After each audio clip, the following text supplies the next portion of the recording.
Hello students, ಎಲ್ಲರಿಗೂ ನಮಸ್ಕಾರ. Welcome back to VIGNAN Academy. Video number 12 of EMI ಅಂದ್ರೆ electromagnetic induction. ಈ ವಿಡಿಯೋನಲ್ಲಿ ಒಂದು ಇಂಪಾರ್ಟೆಂಟ್ ಕಾನ್ಸೆಪ್ಟ್ ಮತ್ತೆ ತುಂಬಾ ಮೀನಿಂಗ್ಫುಲ್ ಆಗಿರ್ತಕ್ಕಂಥ ಒಂದು ಕಾನ್ಸೆಪ್ಟ್ ನ ಸ್ಟಡಿ ಮಾಡ್ಲಿಕ್ಕೆ ಹೊರಟಿವಿ. That is the self inductance. Self inductance is like self demotivating. ನಮ್ಮನ್ನೇ ನಾವೇ ಕಾಲ್ ಎಳ್ಕೊಂಡಾಗೆ ಒಂದು ಫಿನೋಮಿನನ್ ಸರ್ಕ್ಯೂಟ್ಸ್ ಅಲ್ಲಿ ಆಗತ್ತೆ, ಎಲೆಕ್ಟ್ರೋಸ್ಟಾಟಿಕ್ಸ್ ಮತ್ತೆ ಎಲೆಕ್ಟ್ರೋಡೈನಾಮಿಕ್ಸ್ ನಲ್ಲಿ. ಅದನ್ನ ನಾವು ಈ ವಿಡಿಯೋನಲ್ಲಿ ಸ್ಟಡಿ ಮಾಡ್ಲಿಕ್ಕೆ ಹೊರಟಿದ್ವಿ. That is self inductance. ನೋಡಿ, ನೀವು ಎಲೆಕ್ಟ್ರೋಸ್ಟಾಟಿಕ್ಸ್ ಅಲ್ಲಿ ಹೋದ್ರೆ ನಿಮ್ಗೆ ಕೆಪಾಸಿಟರ್ ಸಿಕ್ತು.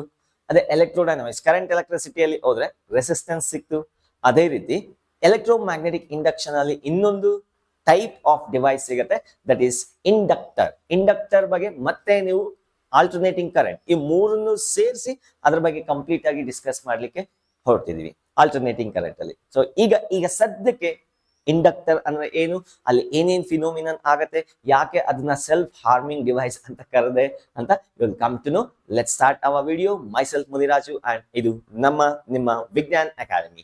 ಏನಾದ್ರೂ ಡಿಸ್ಟರ್ಬೆನ್ಸ್ ಇದ್ರೆ, ತಮ್ಮ ಅಥವಾ ತಂಗಿ ಡಿಸ್ಟರ್ಬ್ ಮಾಡ್ತಿದ್ರೆ ಸ್ಟ್ರಿಕ್ಟ್ ಆಗಿ ಒಂದು ವಾರ್ನಿಂಗ್ ಕೊಡಿ, ಹೊಡಿಬೇಡಿ, ವಾರ್ನಿಂಗ್ ಕೊಟ್ಟು ಹೇಳಿ ಡಿಸ್ಟರ್ಬ್ ಮಾಡಬೇಡ ಅಂತ ಹೇಳಿ. Let's start our video number 6 of electromagnetic induction.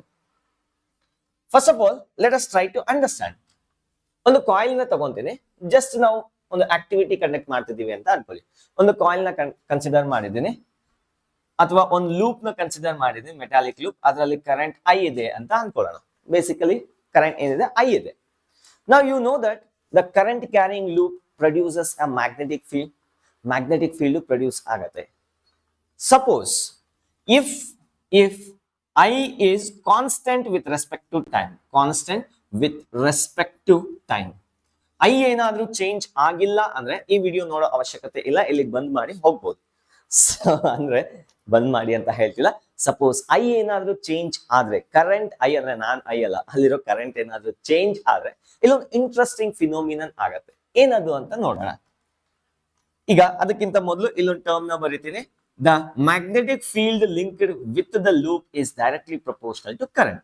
Obviously, current na increase ಮಾಡಿದ್ರೆ magnetic field ಕೂಡ increase ಆಗತ್ತೆ. Current na constant ಇಟ್ಬಿಟ್ರೆ magnetic field constant ಆಗಿ ಇರುತ್ತೆ. ಹಾಗಾಗಿ ಏನು ಫಿನೋಮಿನನ್ ಆಗಲ್ಲ. Let's go to the another case. If I is changing with respect to time, changing with respect to time, current ಏನಾದ್ರೂ ಚೇಂಜ್ ಆಗ್ತಿದ್ರೆ magnetic field change agata. The magnetic field produced by the coil also changes. Magnetic field produced by the coil change agre, flux linked with the coil also changes. The flux linked with the coil also changes. ತನ್ನೊಳಗೆ link ಆಗಿರ್ತಕ್ಕಂಥ flux ಕೂಡ change ಆಗತ್ತೆ. When the flux linked with the coil changes, ಒಂದು phenomenon ಆಗಬೇಕು. As per Faraday's law and lens law, whenever there is a change in flux, there is an induced EMF.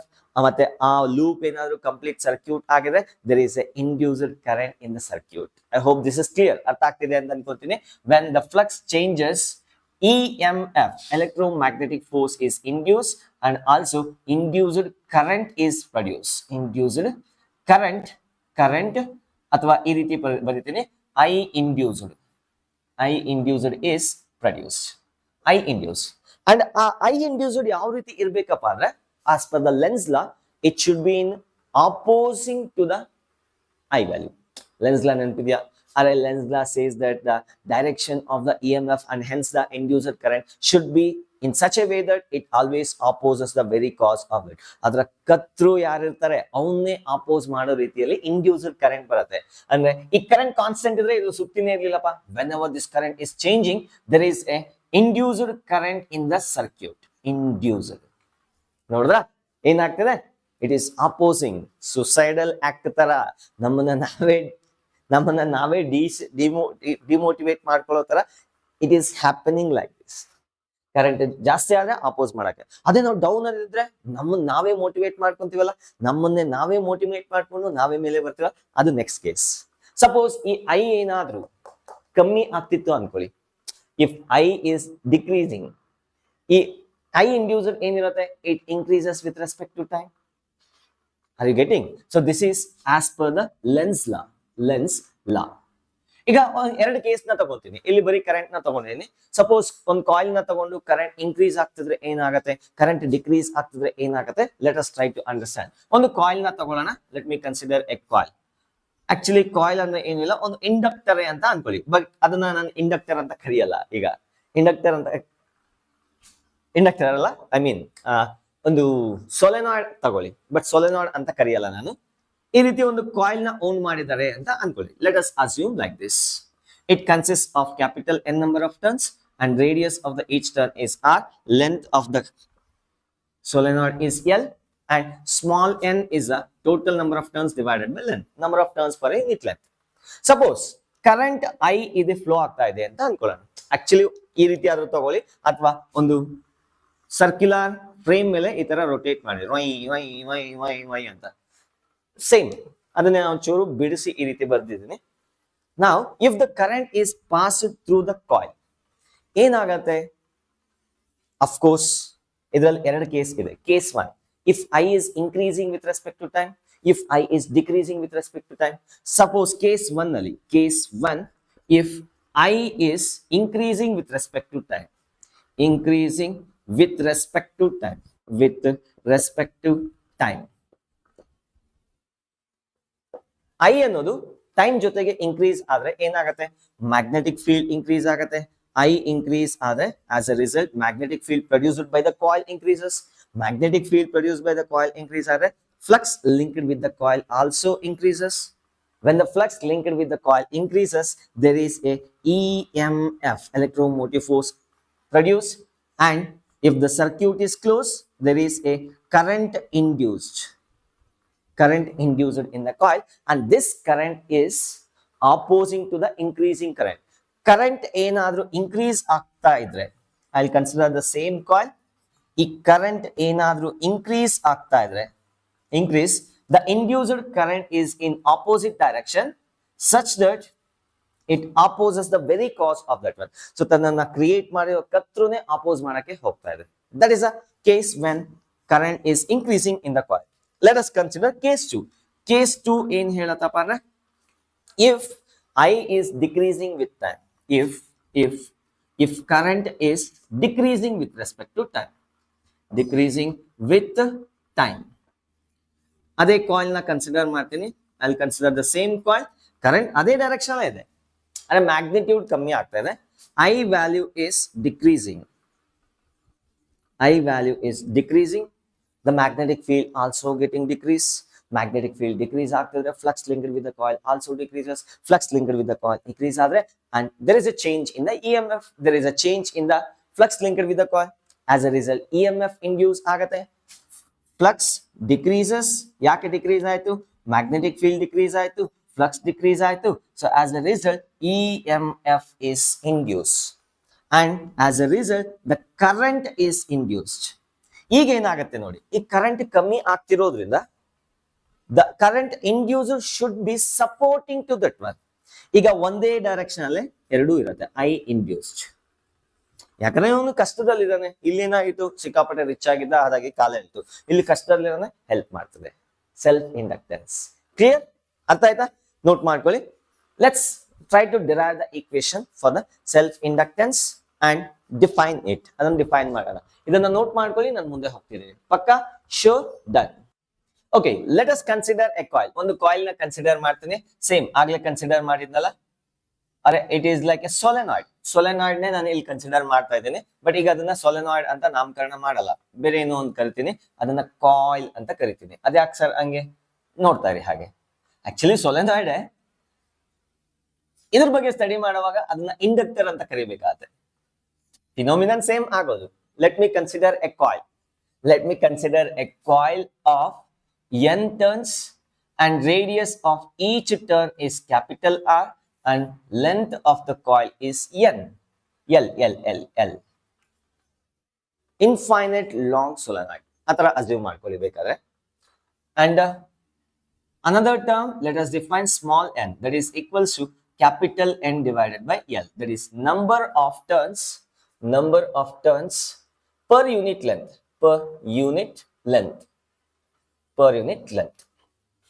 Okay, ಈಗ ಇದರಲ್ಲಿ ಒಂದು loop ನ ತಗೊಳ್ಳಿ. Let us consider ಒಂದು circular loop. Actually multiple loops ಇದೆ, ಸುತ್ಕೊಂಡು ಹೋಗ್ತದೆ. ಅದರಲ್ಲಿ ಒಂದೇ ಒಂದು ಲೂಪ್ ನ ತಗೊಳ್ಳಿ.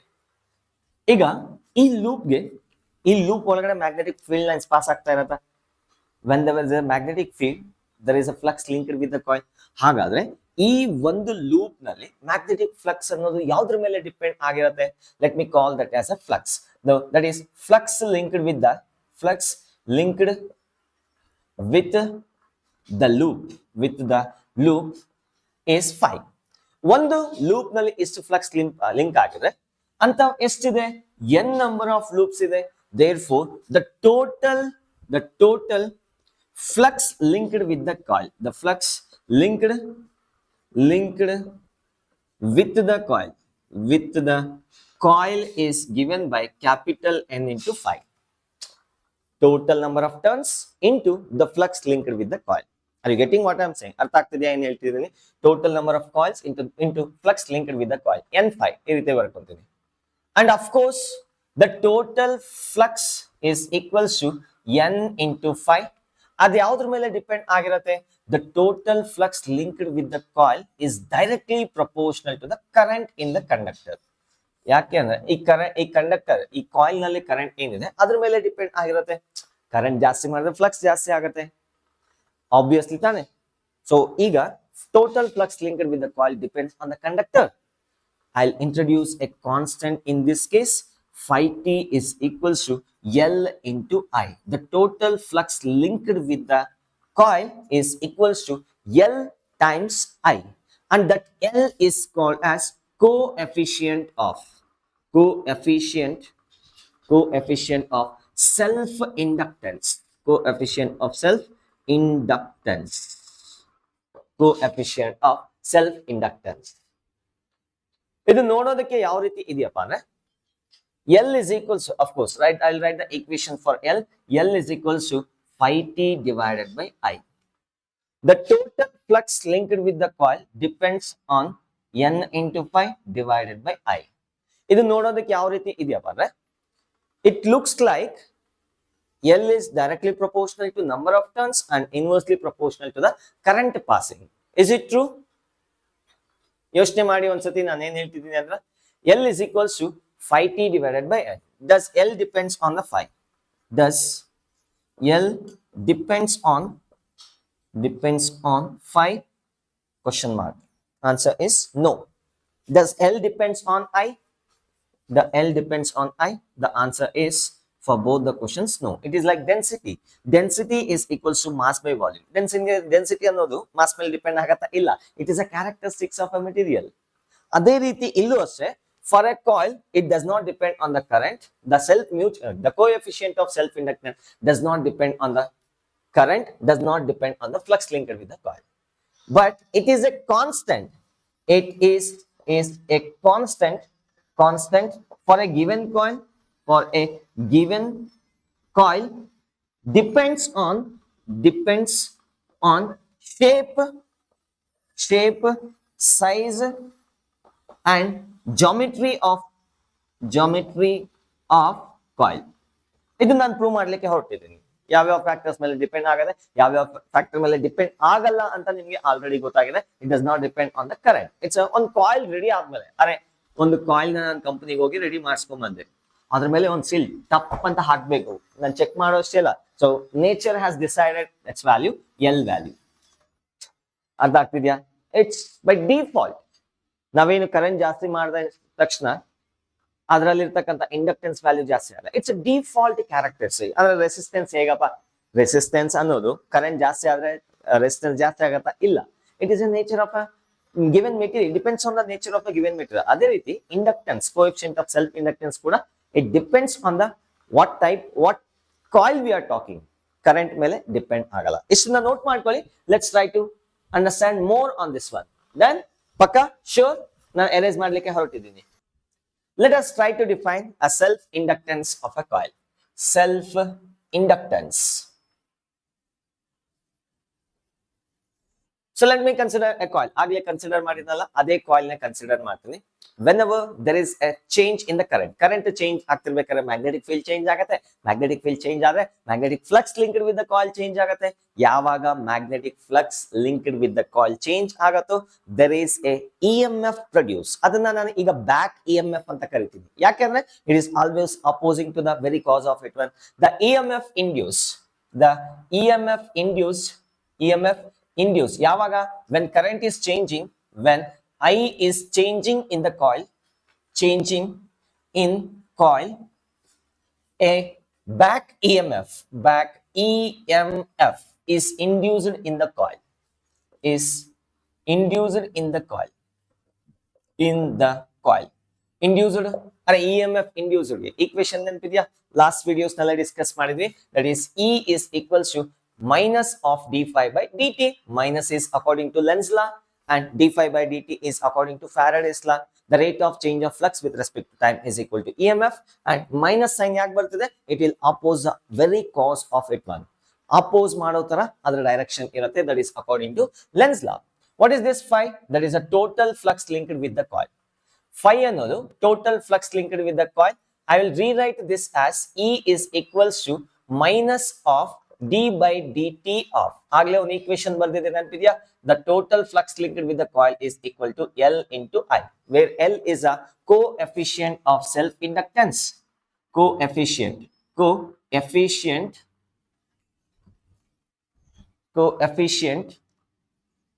of self inductance and I is the current passing through the conductor. ಅದನ್ನ ನಾನು ಈ ರೀತಿ ಬರೀತೀನಿ, L into I, d by dt of L into I. Since I is a vary ಆಗ್ತಿರೋದು ಯಾರು I, L ಅನ್ನೋದು ಕಾನ್ಸ್ಟೆಂಟ್ ಇರುತ್ತೆ. E is equals to minus of L into di divided by dt. Please make a note on that one. ಅದನ್ನ ಒಂಚೂರು ಬರ್ಕೊಳ್ಳಿ.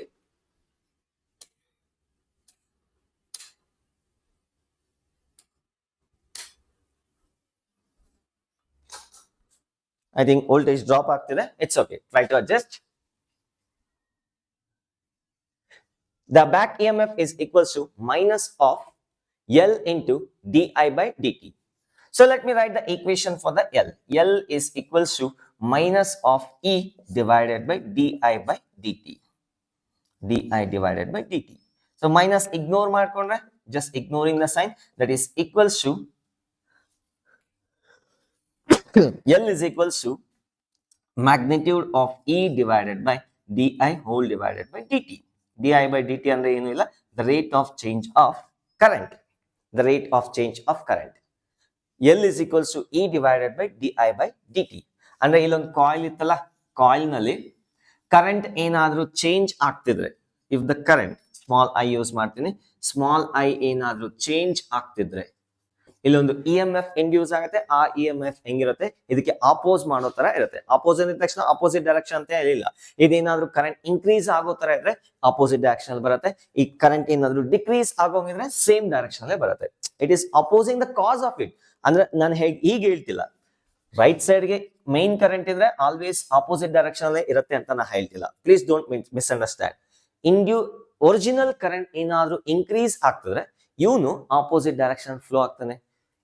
Original current ಏನಾದ್ರೂ decrease ಆಗ್ತಿದ್ರೆ ಇವನು ಸೇಮ್ ಡೈರೆಕ್ಷನ್ ಅಲ್ಲಿ ಹೋಗ್ತಾನೆ. So I have explain about that one. So let us consider let di divided by dt is 1 ampere per second.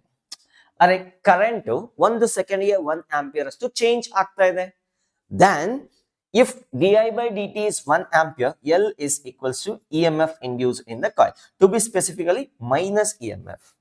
The coefficient of self-inductance is equal to the EMF of the coil when the rate of change of current is 1 ampere per second. Can I define like this?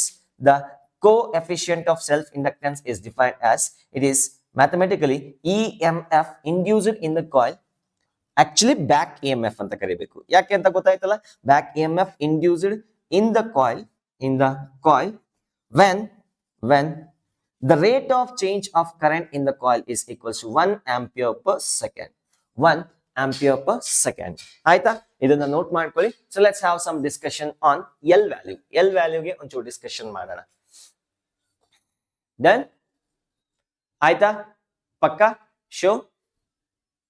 So I'm going to remove this one. Note ಮಾಡ್ಕೊಳ್ಳಿ, ನಾನು remove ಮಾಡ್ತಿದ್ದೀನಿ. Let us see the SI unit of the coefficient of self-inductance. ಆಗಲೇ ಒಂದು equation ಬರೆದಿದೆ. The total flux linked with the coil is equals to L into I. So this is the simplest equation we know. L is equals to phi divided by I. Phi ಅಂದ್ರೆ ಏನಪ್ಪ? That is the magnetic flux. Magnetic flux ಗೆ SI unit ಏನು? Weber. And what is the SI unit of current? Ampere. Therefore, the SI unit of coefficient of self-inductance is given by Weber per ampere. Weber per ampere. ಇದಕ್ಕೆ ಒಂದು ಹೆಸರನ್ನ ಕೊಟ್ಟಿದ್ವಿ. That is Henry. Pirates of Caribbean ಅಲ್ಲಿ ನಮ್ಮ Jack ಸ್ಪ್ಯಾರೋಗೆ ಒಂದು series ಅಲ್ಲಿ friend ಆಗಿದ್ದಾನೆ. ಆ ಹೆನ್ರಿ ಬಗ್ಗೆ ಮಾತಾಡ್ತಿಲ್ಲ.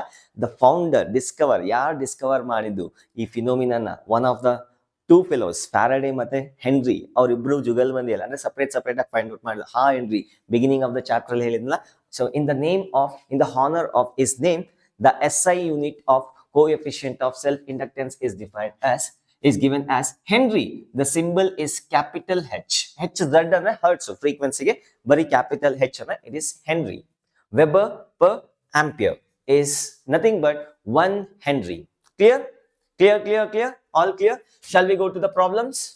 Going on. Let me take the problem from NEET 2013 ಅಲ್ಲಿ ಒಂದು question ಬಂದಿದೆ. Based on this concept, I am going to discuss this one.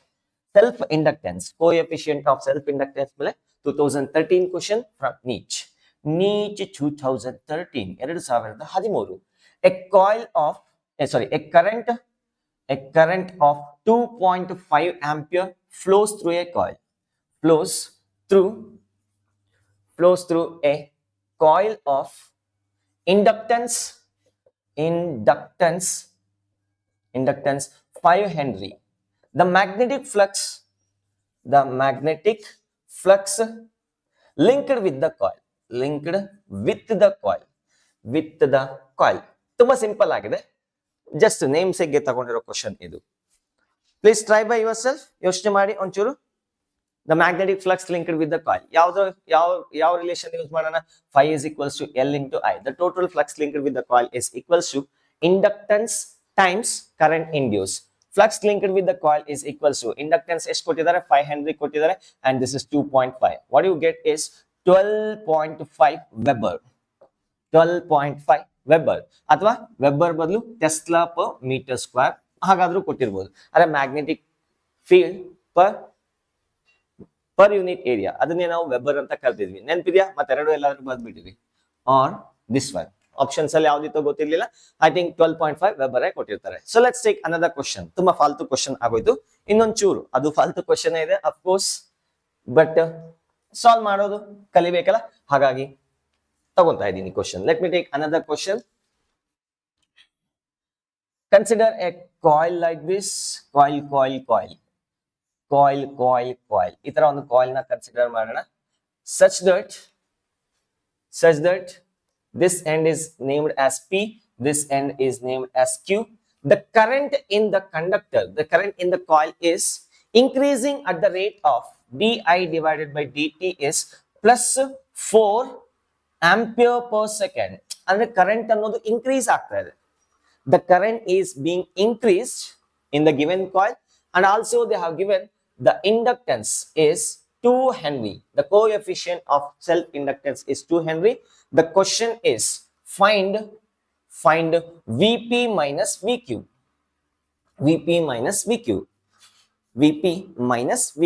ಮಾಡ್ಲಾ? ಓಕೆ, ನೋಡಿ ಇದನ್ನ ಎರಡು ರೀತಿ ಮಾಡಬಹುದು.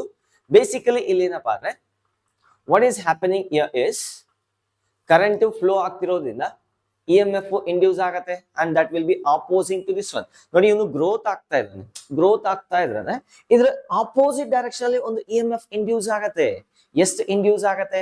That is given by E is equals to minus L into d phi divided by dt. Am I right? E is equals to d minus L into di divided by dt. I'm very sorry, confused ಆಯ್ತು, ಇನ್ನೇನಿಲ್ಲ. So the EMF induced due to this change in the current is equals to minus of 2 into the rate of change of current ಏನ್ ಬರುತ್ತೆ -8 ampere -8 voltage ಬರ್ತದೆ. ಅರೆ EMF is induced. ಇಲ್ಲಿ coil ಇದೆ ನನಗೆ ಗೊತ್ತು.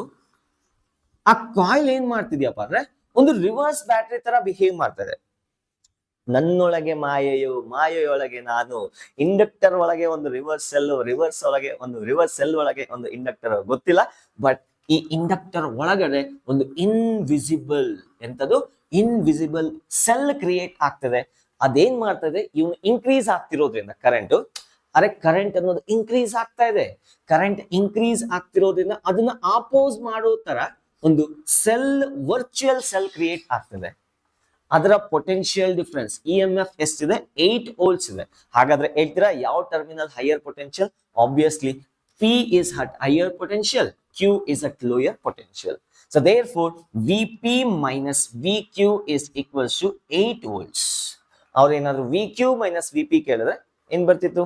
You can write it as -8 volt. ಇದನ್ನ ಬೇಕಾದ್ರೆ ನಾವು ಇನ್ನೊಂದು ರೀತಿನೂ ಸಾಲ್ವ್ ಮಾಡ್ಬೋದು ಯೂಸಿಂಗ್ ಕಿರ್ಚಾಫ್ಸ್ ಲಾ. ಅರೆ ಒಂದು ಪಾತ್ ನ ತಗೊಂತೀನಿ. ದ ಪೊಟೆನ್ಶಿಯಲ್ ಅಪ್ಲೈಯಿಂಗ್ KVL ಅದು ಗೊತ್ತಿದ್ರೆ ಓಕೆ, ಗೊತ್ತಿಲ್ಲ ಅಂದ್ರೆ ಈ ಮೆಥಡ್ ಗೆ ಸಮಾಧಾನ ಆಗಿ just skip other method. By applying KVL the potential, ಈ ಕಡೆ ಒಂದು ಪಾತ್ ತಗೊಂಡಿನಿ, ಈ ಕಡೆಯಿಂದ ಆ ಕಡೆ ಹೋಗ್ತೀನಿ. The potential at point P minus, ಅರೆ ಇಲ್ಲಿರೋ ಪೊಟೆನ್ಶಿಯಲ್ ಅಲ್ಲಿ ಇವನ್ ಸ್ವಲ್ಪ ತಗೊಂಡು ಇನ್ ಮಿಕ್ಕಿದ್ ಇಲ್ಲಿ ಕೊಡ್ತಾನೆ. Let us solve the same using the Kirchhoff voltage rule. ಯಾವ ರೀತಿ ಇಲ್ಲಿಂದ ಆ ಕಡೆಗೆ ಹೋಗ್ತಾ ಇದ್ದೀನಿ. The potential difference across P minus the potential drop across a coil. ಅದೇನಿದೆ -L into di divided by dt. ಅದೇ ತಾನೆ the drop across these 2 points equals to the potential across Q. VP minus VQ is equals to L times di divided by dt. L ಏನ್ ಕೊಟ್ಟಿದ್ದಾರೆ 2 ಕೊಟ್ಟಿದ್ದಾರೆ, di by dt 4 ಕೊಟ್ಟಿದ್ದಾರೆ, that is equals to 8 volt ಬರ್ತದೆ. Clear? Suppose ಈಗ ನೋಡಿ twist ಇದೆ, ಅದೇ current ಏನಾದ್ರೂ ಉಲ್ಟಾ, I mean change is negative. ನಾನು ನೆಕ್ಸ್ಟ್ ಕ್ವಶನ್ ತಗೊಳಕ್ಕೆ ಹೋಗ್ತೀನಿ, ಇದನ್ನ ಮಾಡಿಫೈ ಮಾಡ್ತಾ ಇದೀನಿ ನೋಡಿ. I am going to modify the same question. ಇದಾಗೋಯ್ತು, ಕತೆ ಆಗೋಯ್ತು. ನೆಕ್ಸ್ಟ್ ಏನಾಗ್ತದೆ, ಕರೆಂಟ್ ಈಗ ಕಮ್ಮಿ ಆಗ್ತಾ ಇದೆ. ಆಗ್ಲೇ ಏನಾಗ್ತಾ ಇತ್ತು, ಇನ್ಕ್ರೀಸ್ ಆಯ್ತು. ಅರೆ 0 ಸೆಕೆಂಡ್ ಅಲ್ಲಿ 0 ಆಂಪಿಯರ್ ಇದೆ, 1 ಸೆಕೆಂಡ್ ಆದ್ಮೇಲೆ 4 ಆಂಪಿಯರ್, 2 ಸೆಕೆಂಡ್ ಆದ್ಮೇಲೆ 8 ಆಂಪಿಯರ್, ಆ ರೀತಿ ಇದೆ.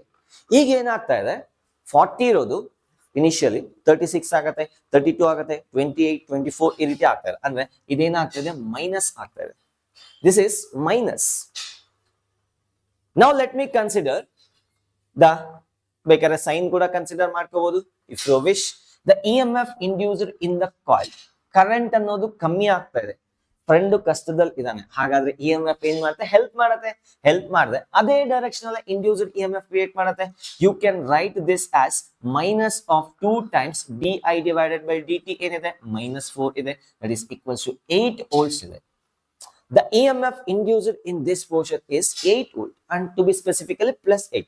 ಯಾಕೆಂದ್ರೆ ಇವನ್ ಕಮ್ಮಿ ಆಗ್ತಿರೋದ್ರಿಂದ ವರ್ಚುವಲ್ ಆಗಿ ಒಂದು ಸೆಲ್ ಕ್ರಿಯೇಟ್ ಆಗ್ತದೆ, and that is in support with the, in support ಇದು ಯಾವ ಡೈರೆಕ್ಷನ್ ಇದೆ ಅದೇ ಡೈರೆಕ್ಷನ್ ಅಲ್ಲಿ ಕರೆಂಟ್ ಫ್ಲೋ ಆಗೋ ತರ ಒಂದು EMF ಕ್ರಿಯೇಟ್ ಆಗುತ್ತೆ.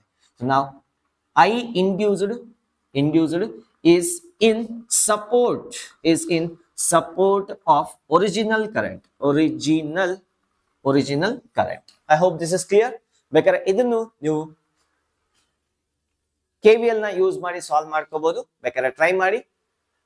ಡನ್? ಪಕ್ಕಾ? ಶೋರ್? ಎರೇಸ್ ಮಾಡ್ಲಾ? Okay, done. As I said in the beginning, ನಮಗೆ ಎಲೆಕ್ಟ್ರೋಸ್ಟಾಟಿಕ್ಸ್ ನಲ್ಲಿ ಕೆಪಾಸಿಟರ್ ಸಿಕ್ಕಿತ್ತು, ಕರೆಂಟ್ ಎಲೆಕ್ಟ್ರೋಡೈನಾಮಿಕ್ಸ್ ನಲ್ಲಿ ಕರೆಂಟ್ ಎಲೆಕ್ಟ್ರಿಸಿಟಿ ಅಲ್ಲಿ ರೆಸಿಸ್ಟರ್ ಸಿಕ್ತು. ಈಗ EMI ನಲ್ಲಿ ಇನ್ನೊಂದು ಡಿವೈಸ್ ಸಿಗ್ತಿದೆ, ಅದ್ರ ಹೆಸರೇ ಇಂಡಕ್ಟರ್. ಹೌದಾ? ರೆಸಿಸ್ಟರ್, ಸಾರಿ, ಫಸ್ಟ್ ಯಾವ್ದು ಸಿಕ್ಕಿದ್ದು ನಮಗೆ, capacitor. Am I right? Capacitor, next resistor. ಈಗ ಹೊಸದಾಗಿ ಇನ್ನೊಂದು ಕಾಯಿಲ್ ಸಿಗ್ತಿದೆ, ಅದರ ಇನ್ನೊಂದು ಇನ್ಸ್ಟ್ರೂಮೆಂಟ್ ಸಿಗ್ತಿದೆ, ಅದರ ಹೆಸರೇ inductor. So delta V is equals to IR across the resistor. Capacitance C is equals to delta C is equal to Q divided by delta V. ನೆನಪಿದೆಯಾ? ಹಾಗಾದ್ರೆ delta V is equals to Q divided by C. The potential difference across the capacitor is given by Q divided by C. ಅದು Q ಮೇಲೇನು depend ಆಗ್ತಿರ್ಲಿಲ್ಲ, C ಮೇಲೇನು depend ಆಗ್ತಿರ್ಲಿಲ್ಲ. And again the delta Q is equals to I R. ಇಲ್ಲಿ delta V is equal to IR. Again here the potential difference across the inductor. One nimsha, light fluctuate.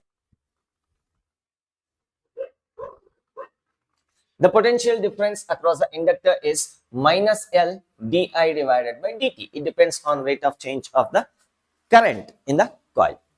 Then do one thing. ಈಗ ಒಂದು solenoid ನ consider ಮಾಡ್ತೀನಿ. Solenoid is can be consider as inductor. ಅರೆ inductor ಅಂದ್ರೆ ಏನು? A coil having N number of turns. Basically solenoid ಅದನ್ನ ಇಲ್ಲಿ ನಾನು ಇಂಡಕ್ಟರ್ ಅಂತ ಕರೀತಾ ಇದ್ದೀನಿ. Let's consider the coefficient of self inductance of a long solenoid. Basically ideal solenoid ಬಗ್ಗೆ ಮಾತಾಡ್ತಾ ಇದ್ವಿ. Ideal solenoid ಅಂದ್ರೆ ಏನು? ಅಂದ್ರೆ the length of the conductor should be much greater than L, should be much greater than radius. Then only we call this as a ideal conductor. Total number of turns capital N ಇದೆ, length L ಇದೆ. ಇನ್ನೊಂದು term ನ define ಮಾಡಬಹುದು, that is small n is equal to capital N divided by L. What is the magnetic field inside the conductor, inside the solenoid? B inside is equals to mu naught Ni. ಗೊತ್ತಿದೆಯಾ ಇದು? Derivation ನ ಮಾಡಿದ್ವಿ, where N is the number of turns per unit length and I is the current flowing in the solenoid. Done? Now do one thing. The flux linked with any one turn, ಯಾವ್ದಾದ್ರು ಒಂದು loop ನ consider ಮಾಡ್ತೀನಿ. The flux linked with one loop is given by phi. ಅದೆಷ್ಟಿರುತ್ತೆ? Phi is equals to BA into cos of 0. ಅರೆ T term ಯಾವ angle ಅಲ್ಲಿ ಯಾವ direction ಅಲ್ಲಿ magnetic field ಇದೆಯೋ ಏರಿಯಾ ವೆಕ್ಟರ್ ಅದೇ ಡೈರೆಕ್ಷನ್ ಇರುತ್ತೆ. ಹಾಗಾಗಿ ಸಿಂಪಲ್ ಆಗಿ BA cos 0 ಅಂತ ಬರಿಬಹುದು, ಅಥವಾ BA ಅಂತ ಬರಿತೀನಿ. BA. This is the flux linked with the single loop. The total flux linked with the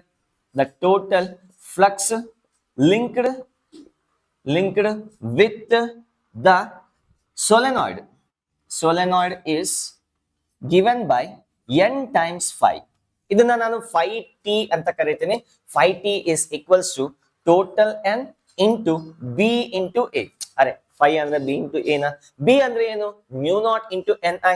The total flux linked with the coil is equals to n times b value. Magnetic field inside the ideal solenoid. ಮತ್ತೆ ಹೇಳ್ತಾ ಇದೀನಿ, ideal solenoid infinite length ಇರಬೇಕು, ಅಂದ್ರೆ ಈ condition satisfy ಆಗಿರ್ಬೇಕು. mu naught n into i. a ಅಂದ್ರೆ ಏನು? Area of the solenoid. ಅರೆ ಈ ರೀತಿ ನೋಡಿದ್ರೆ ಏರಿಯಾ ರೇಡಿಯಸ್ r ಇದ್ರೆ ಅಂದ್ರೆ ಏರಿಯಾ ಏನಿರುತ್ತೆ? pi into capital R square ಬರುತ್ತೆ. I'll write that one. The total flux linked with the coil is this much. Then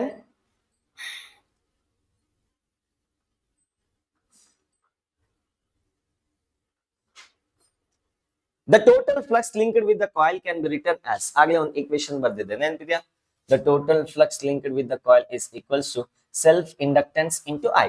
L ಅಂದ್ರೆ coefficient of self inductance, I is the current in the conductor. ಹಾಗಾದ್ರೆ ಇದನ್ನ ನಾನು L into I ಅಂತ ಬರೀಬಹುದಾ? That is equals to capital N mu naught Ni pi capital R square ಅಂತ ಬರೀತೀನಿ. I ಇಬ್ರು ಟಿಶ್ಕ್ಯಾವ್ ಡಮಾರ್ ಆದ್ರು. So therefore the coefficient of self inductance L is equals to capital N into mu naught. ಒಂದು ಕೆಲಸ ಮಾಡಿ, ಈ small n ನ ಈ ಕಡೆ ತಗೋತೀನಿ, mu naught into pi R square. What is small n? Small n ಅಂದ್ರೆ capital N divided by length. I will write that one as, ಅಥವಾ ಈ ರೀತಿ ಬರ್ಕೊಳ್ಳಿ, small n is equals to capital N divided by L. So L is equals to capital N ಮತ್ತೆ ಇದನ್ನ n divided by L mu naught pi R square ಅಂತ ಬರೀತೀನಿ. That is n square into mu naught pi R square divided by L. ಈ ರೀತಿನೂ ಬರ್ಕೋಬಹುದು, ಅಥವಾ you can rewrite n ಅನ್ನ small n into capital N ಅಂತ ಬರೀಬಹುದಾ? ಇದರ equation ಪ್ರಕಾರ ಅಲ್ಲಿ ಬೇಕಾದ್ರೆ ಸಬ್ಸ್ಟಿಟ್ಯೂಟ್ ಮಾಡಿ ಇನ್ನೊಂದು ಫಾರ್ಮ್ ಬರುತ್ತೆ. Everything is same. ಸೊ ಇದೊಂದು ಈಕ್ವೇಶನ್ ಆಯ್ತು ನಮಗೆ. and L is equals to n square ಜಾಗದಲ್ಲಿ ಕ್ಯಾಪಿಟಲ್ N ಸ್ಕ್ವೇರ್ ಜಾಗದಲ್ಲಿ small n square L square ಅಂತ ಬರೀತೀನಿ ಈ ಜಾಗದಲ್ಲಿ. and similarly mu naught pi r square whole divided by L. ಇವನು ಡಮಾರ್ ಆಗ್ತಾನೆ. L is equals to n square L into mu naught pi r square. ನೋಡಿ ಯಾವ್ದ್ರ ಮೇಲೆ ಡಿಪೆಂಡ್ ಆಗ್ತಾ ಇದೆ? ಅರೆ ಇಲ್ಲೇನೋ ಒಂದು ಇದು ಲೆಂತ್, ಇದು ಲೆಂತ್ ಸ್ಮಾಲ್ ಎಲ್, ಮತ್ತೆ ಆ ಕಡೆ ಒಂದು ಎಲ್ ಇದೆ ಸರ್ ಕ್ಯಾನ್ಸಲ್ ಮಾಡಿ ಅಂತ ಹೇಳ್ಬೇಡಿ. ದಿಸ್ ಇಸ್ ಸ್ಮಾಲ್ ಎಲ್ ಅಂದ್ರೆ ಲೆಂತ್ ಆಫ್ ದ ಕಂಡಕ್ಟರ್. ಇದು coefficient of self inductance. This is the length of the solenoid, and this is mu naught pi r square. Pi r square ಅಂದ್ರೆ ಏನು? is the area. L ಅಂದ್ರೆ length. ಇದನ್ನ ನೋಡಿ area into length ಏನಂತ ಬರೀಬಹುದು? Volume ಅಂತ ಬರೀಬಹುದಾ? n square into mu naught into volume ಅಲ್ಲಿ ಜಾಗ ಎಲ್ಲ ಅಡ್ಜಸ್ಟ್ ಮಾಡ್ಕೊಳ್ಳಿ. It depends on the size and shape. Radius ಮೇಲೆ ಡಿಪೆಂಡ್ ಆಗುತ್ತೆ, ಲೆಂತ್ ಮೇಲೆ ಡಿಪೆಂಡ್ ಆಗುತ್ತೆ. It depends on the geometry, but it does not depend on ಯಾವ್ದ್ರ ಮೇಲೆ ಡಿಪೆಂಡ್ ಆಗಲ್ಲ? ಕರೆಂಟ್ ಮೇಲೆ ಡಿಪೆಂಡ್ ಆಗಲ್ಲ. ಒಂದು ಸೊಲೆನಾಯ್ಡ್ ನ ರೆಡಿ ಮಾಡಿದ ತಕ್ಷಣ ದೇವ್ರ ಅದ್ರ ಮೇಲೆ ಒಂದು ಸೀಲ್ ಹಾಕ್ಬಿಡ್ತಾರೆ, ಟಪಕ್ ಅಂತ. ಏನಂತ? ನಿನ್ ಯೋಗ್ಯತೆ ಇಷ್ಟೇ ಅಂತ. That's the nature. So that's it.